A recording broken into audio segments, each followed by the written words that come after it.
Today, I'll be sharing 5 habits of highly productive people. If you start applying these tips, you'll notice a significant boost in your overall efficiency and success.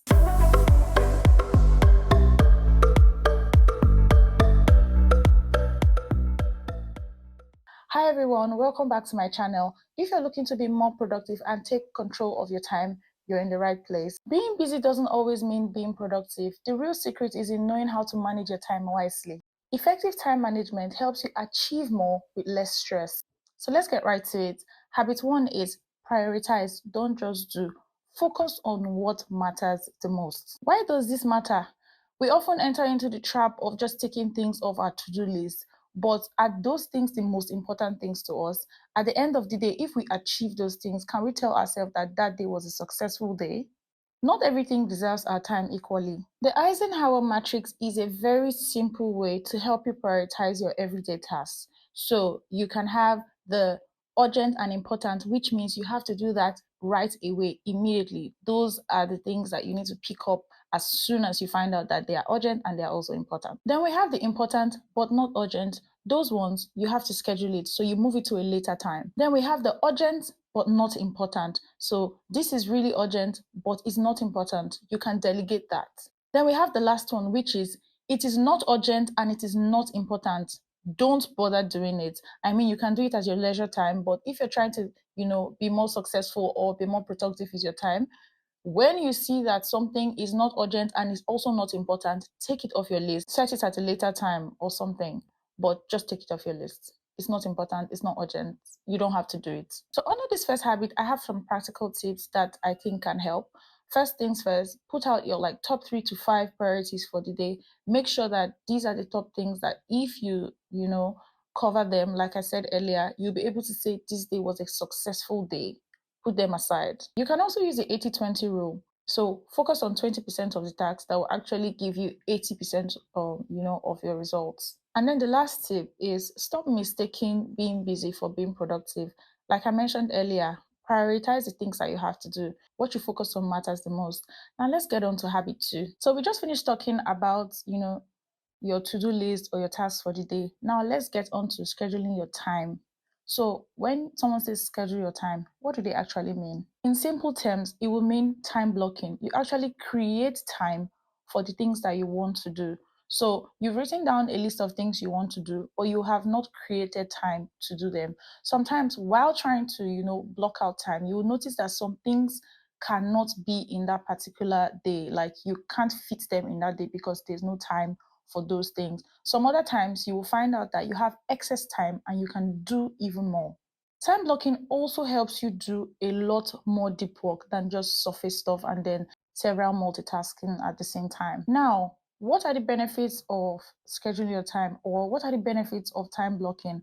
Number one, it helps with procrastination. So you know that you're supposed to do something, but you always procrastinate. If you set out a specific time for it where you're not distracted by, other things, it would help you with that. So if you say you want to do something, block the time for it, and when it's time, just get to it. Also, time blocking helps you increase your focus and it helps you reduce distractions. So sometimes, if you say you want to set out a specific time to do something, let's say you're a writer and you want to write, and you turn off your phone or you turn off your internet just to be able to focus. In that moment, you're focused on just that particular thing. There is no distraction, there's nothing, trying to call for your attention, and you'll be able to perform better. You'll be very focused and you'll be able to deliver even more successful results. Also, time blocking is not just for work related stuff. Like I said, you're scheduling your time based on things you want to do that day. So if you want to take a nap, if you want to see a friend or something, you block it on your calendar. I mentioned in one of my videos that you should always block out time, even for your personal stuff. Like maybe you need to hang out with a friend, you need to do something, you should block that time out so that you know that that time is for that particular thing. So time blocking also helps you have some form of balance between your work and your personal life. A simple tip to add to this would be to plan your next day the day before. I already mentioned this in one of my videos. Now let's go to the third habit, which is keep things simple. Now we're talking about your physical space and also your digital space. Keep things simple. Remember, we're tying this back to how you can be highly productive. If your space is very cluttered, you would, be distracted. So a less cluttered space would give you more focus.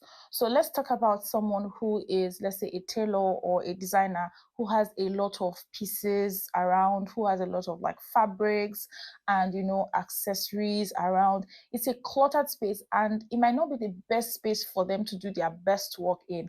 Of course, it's something that they can arrange later, but sometimes it's something that a clean space just gives, and there's a feeling you get, you just become more productive. I know some people who cannot even do like their best work or some good work if the space they're in is, really, really cluttered. So try and declutter your space. Also, if you work from home, you're in tech and you have a workspace, always try to make sure that your workspace is decluttered as much as you can. Sometimes you can do it maybe few times in a week or maybe just once a day, but just look around. There's some unnecessary items that you've brought to the table before that time. Just take them out. It actually helps your productivity levels. Now let's go to the digital space of keeping things simple. All the, you have to start checking your phone. What are the apps that I don't use anymore? Delete them off your phone. What are the emails that I don't have any use for? Unsubscribe from those emails. What are the things that you can delete from your phone? There are a lot of, screenshots, there are a lot of files, there are a lot of things on your phone, on your laptop.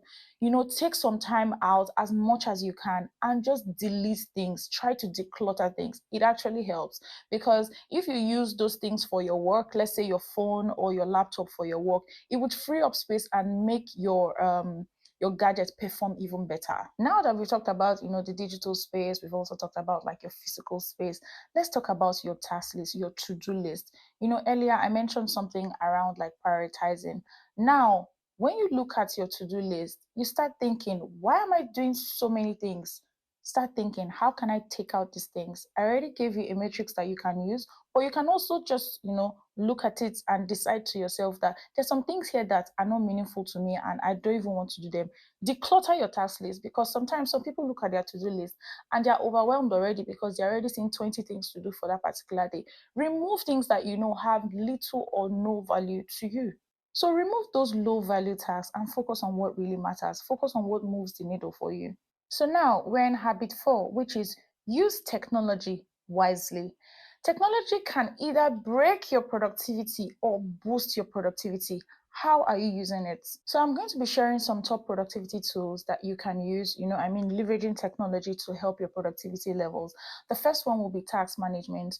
You want to do something, you want to be able to like properly know the progress of that particular thing for yourself. And I know a lot of people already use this at their jobs, but you can also use it for your personal life as well. So for task management tools, you can use tools like Notion, you can use Asana, you can use Trello. These will help you manage your tasks, your daily tasks, your weekly tasks, your monthly tasks, especially if you have maybe yearly goals, you have quarterly goals, you have, weekly goals, daily goals, whatever. It would help you properly track them. The second productivity tool would be the time tracking tool. So you can use tools like Toggle, you can use tools like Rescue Time. You can also use your phone. So use the stopwatch or something similar and be able to track the time that you use on your projects. If you don't like any of these time tracking tools, you can just go online and type time tracking tools and pick the one that works best for you. But make sure that you're tracking the time that you're spending on the things that you're doing. Another productivity tool is the focus tools. So you can use a Pomodoro timer. Some people buy like a physical device, some people use like the software device. There's another app called Focus. You can also do your research to see which of these focus apps can actually help you. I mean, there are some apps that when you install them, they lock all your devices until you are done doing the particular thing that you say you want to do. So people are going through all these steps to create these tools for you so that you can be more productive with your time. Then we have the note-taking apps. I love taking notes. So I use the traditional pen and paper to take my notes. If you like that, that's fine. You can also use Google Keeps. You can also use Notion as well. You can use Google Docs. Anything you can write on Evernote, you can use any writing tool. This will help you take notes. And for people that like to write their tasks on like a note, you can use any of these tools to write down your daily tasks. The last tip on productivity tools will be the automation tools. So these tools just help you automate tasks. So let's say someone fills a form, you want the person to receive an email later. So instead of you to keep writing emails every single time someone fills that form, you can automate that process. So you can use things like Zapier, you can use if this then that to be able to automate tasks. So I know that you can use if this then that. So it's IFTTT. You can use it to, let's say you have a blog and you just finish writing your blog, and every time you write your blog, you want your social media people to know. You can use this tool to actually automate a post every time you publish your article on that particular blog. So these things actually help you save time when you use them correctly. So remember, almost all these things would be used on your phone or your laptop. And most of us now have like our social media apps on our phones and our laptops as well. So please don't forget that while you're using your phones, while you're using your laptops, to use one of, or or all of these tools, you might be distracted by social media. So first things first, you can always put your phone on do not disturb or on focus mode when you're trying to focus. Another thing is deleting it, just like eliminating it totally. You don't need to be on that app. I was on a Twitter space 2 weeks ago, I believe, or last week, and I tried to explain to them that when you leave a particular app and then you come back, you didn't really miss anything apart from maybe online gossip or online gist. And some people didn't even really know that you were gone. So you're not really missing out on anything special. It's just maybe like a semi addiction or like an addiction. But, anyways, please, if you know that you're going to be distracted and you try to, set a time limit for yourself on Instagram or WhatsApp or whatever other media platform, just take it off, delete it. You don't need it. When you're done with your major project or when you're done with your goal, you can put them back and use them. Now, let's go to the last habit, habit 5. This is rest and recharge. I know, right? You were expecting another, hit habit or something. Anyways, this is actually very, very important. Resting and recharging is part of productivity. I mean, productivity isn't about working 24 hours, of the day. It's about, taking some time to rest as well, because you actually need to rest. You actually need to recharge. Your brain needs to rest to function at its best. So your creativity will increase, your problem solving skills will also increase as well. You'll be able to focus more. So let's say you are losing sleep or something, you would also lose a lot of focus. You will not be able to focus on something for a very long time, or even a medium or even a short time. You would notice that you're almost always tired and you just need to take a break. Please, please, please take a break. Also, taking a break or resting or recharging would help you prevent burnout. Remember, you're not just like trying to cure the burnout, you would prevent it from happening in the first place. It doesn't have to happen. You don't have to burn out. So, when you've done a lot of things or when you've done a lot of work, you know that it's time to rest. And every day we get the chance to actually sleep at night. So please try and sleep. And this takes me to the next point, which is sleep. I've already talked about this on this channel before, that for you to be able to sleep properly, you have to sleep early, because you have to start your day early, right? So you can't be sleeping by 1 a.m., waking up by 4 a.m., and you think that that's good enough sleep. No, that's not good enough.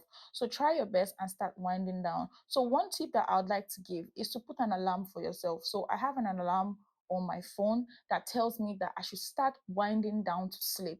So when that happens, even if maybe I'm trying to watch a movie or I'm trying to eat or do something, I'll start winding down. Of course, there are some days that you would have to sleep late because you're trying to do something, but it should not be a norm. It shouldn't be that every single day, every single time you're sleeping late and probably waking up early, or you're sleeping late, waking up late.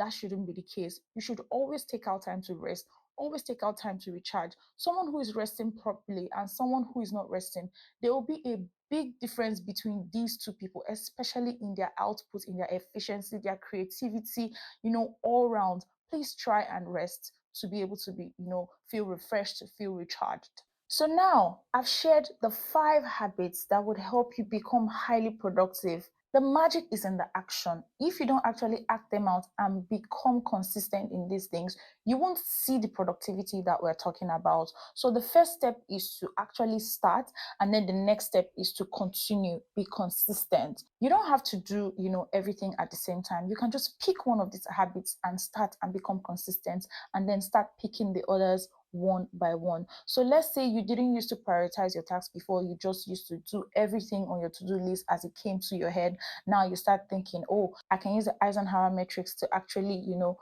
prioritize my tasks and know which one is urgent and important, which one is not urgent and is not important, and eliminate it. Then you start thinking, oh, I've been burnt out. It's time for me to take a step back and rest and recharge. So look at all these things and, see how you can improve your life right now. So take that step this week. What are you going to do? How are you going to move forward? How are you going to actionize these things in your life to help you become, that productive person? So start small and build from there. Anyway, thank you guys for watching till the end of this video. If you like this video, please give me a thumbs up, and if you've not subscribed, kindly subscribe to my channel. Let me know in the comments which of these habits you're going to be trying first, or which of them you're going to be more consistent in.